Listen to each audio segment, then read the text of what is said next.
What's going on with Kobbie Mainoo and this England side? Does Thomas Tuchel actually have something on Manchester United? It's a Sunday morning after the night before. The night before was England in the World Cup, and oh my God, I can only imagine what the papers are saying.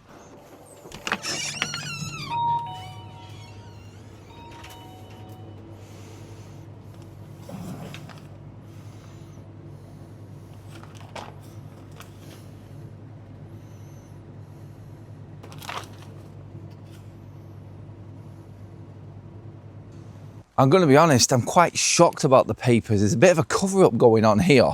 I mean, yes, Harry Kane, reign of King Harry. Kane breaks England's all-time goal-scoring record in World Cup finals. The big players step up when they needed to for England, i.e. Bellingham, Kane again. No one really going into details in the headlines. I'm sure there's a little bit in the writing and the ratings and certain things with the players, but no one's going into detail about how drab England were last night. I mean, seriously, we got through, yes, and you shouldn't be moaning.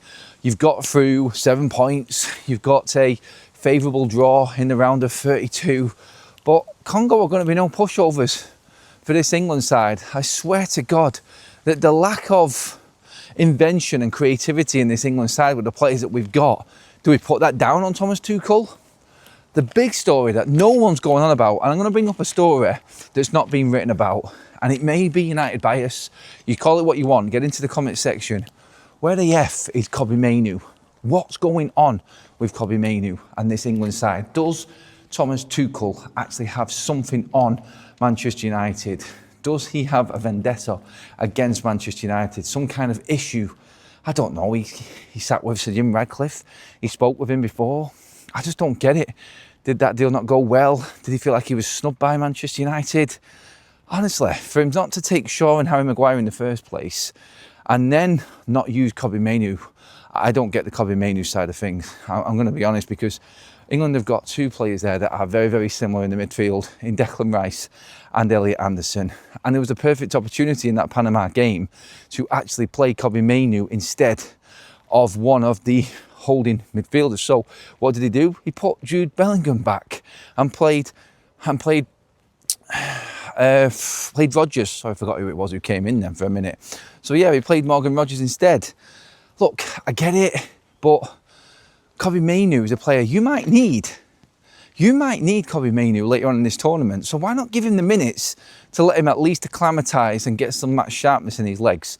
Jordan Henderson is not going to come on when you need him to win a game later in this tournament. You can say that Jordan Henderson is going to come on to see a game out, but we weren't seeing that game out yesterday. We were 2-0 up against Panama. I mean, come on, seriously. At this point now, you're looking at this and you're saying that he has got something against Manchester United, Thomas Tuchel. Why is Kobbie Mainoo not playing in this team? Why don't you drop Elliot Anderson, who was god-awful yesterday, to the bench and try and do something different? Stop being safe. You could hear the assistant, I can't remember his name, the assistant coach, thinking about not conceding in that Ghana game, not getting caught. It's like they've gone and conceded 2 goals against Croatia in that first game, and they've gone, oh no, we can't be too adventurous because we're going to get opened up. I'd just play to our strengths and play the creative players and go at teams, because if you try to be safe and cover that defence, then you're not going to score. The good teams are going to score against you anyway. You've got to accept that, because the forwards in this competition are elite compared to the defences. That has to be said. Just go out there and score one more than the opposition. You can't play any other way. If you play safe, you're going to go out. And you are going to go out. I don't know if England will make it past the round of 16, is my prediction. It doesn't look good enough. And maybe if a team comes at England, we might get that type of game, because two teams have come and played with their buses parked firmly in front of their goalkeeper in these games. And there is something to be said for that, I'll say that. Before we carry on, today's video sponsor is Oxford Natural. Now look, we're all football fans, we're all guilty of it. Match days, takeaways, sat there all weekend watching and binge watching all the football on the TV, waiting for the latest transfer news and breaking news to come through about our clubs. And before you know it, looking after yourself gets pushed down the list. That's where Oxford Naturals Optimum Day and Night supplements come in. First of all, you have Optimum Day, designed around energy and cravings and helping keep people on track. Then you have Optimum Night, based more around sleep and helping people recover properly. Nobody's saying it's magic, nobody's saying it's going to do the work for you, but with a commitment to making positive changes, some people have seen some impressive results. Take, for instance, former England striker Michael Owen, who lost 35 pounds on his day and night plan. You can check out Michael Owen's story alongside many others on the link below. If you're thinking it's about time I sorted myself out, then it is definitely worth giving it a go. The QR code is on the screen. The link is in the description. Make sure you use code ADAMFC on checkout to get 70% off your first order. Now back to the football. No one, however, is telling me that Kobbie Mainoo should not have at least had some minutes in this side. I swear to God, that was the perfect game to play him. I said it. Jordan Henderson being in the squad, he's just taking the place of someone. He's there for vibes. What is the point in him? I don't care what all of these former players say. People who have been in and around, I've got nothing against Jordan Henderson.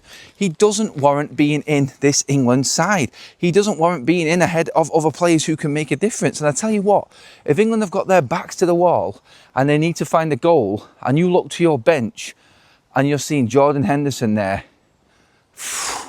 I tell you what, I'd rather have a Cole Palmer or someone like that there on the bench than Jordan Henderson.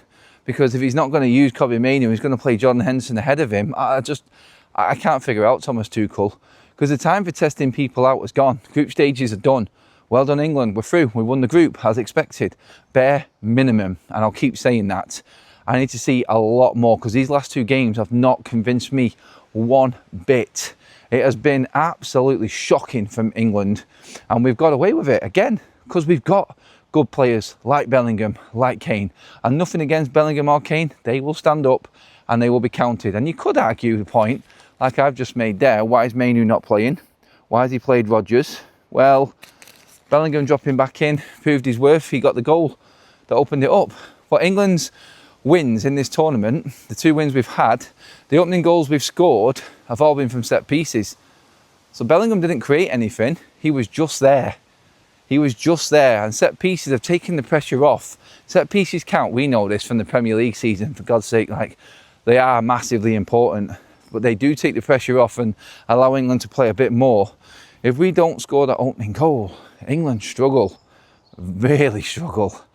And I just don't see this tournament going England's way. There are better teams, better organised teams, and individuals can't carry you all of the way. They can't. And that's what we're playing off at the moment. Bellingham stepped up in two different games now. Kane is that ultimate striker. My God, I tell you what, past Harry Kane, I don't know what England are doing. I really don't. They need to find a different way of playing, because this is not sustainable football, and this is going to cause a problem. Why is Kobbie Mainoo not in this England side? Why is he not being given a chance? He has the creativity, he's able to take players on, he's able to spark panic in defences, he gets in between the lines, he's strong. He is everything that England need in that midfield right now, not Elliot Anderson and £116 million worth of backwards passes. I'm sorry, he reads the game well, he's a good defensive player. But against Congo, do you need Elliot Anderson? No, you don't. Why? Because you've already got Declan Rice. They're two of the same. Why are we not mixing it up? I don't get it. I really don't. I would shake things up. I would keep Bellingham where he is at 10. I would put Mainoo next to Declan Rice, drop Elliot Anderson to the bench. You can take your pick out of Gordon and Rashford. I'd probably go Rashford because he offers a bit more than Gordon does. And obviously, I'd bring Saka back on the right-hand side as well with Kane up front. The back line, take your pick. I don't rate any of them. I really don't. I think England are going to struggle personally, but may sound like I'm being a bit miserable, negative, but I just think that Thomas Tuchel's got it wrong. I really do. Be intrigued to see what you think. Get your comments in below, everybody. Let me know what you think on this and what Tuchel's doing with Mainoo. Is he being pushed out here? Is he being given a fair chance? I don't think he is. Like, share and subscribe to Adam FC. Thanks for watching, everybody. See you in the next video.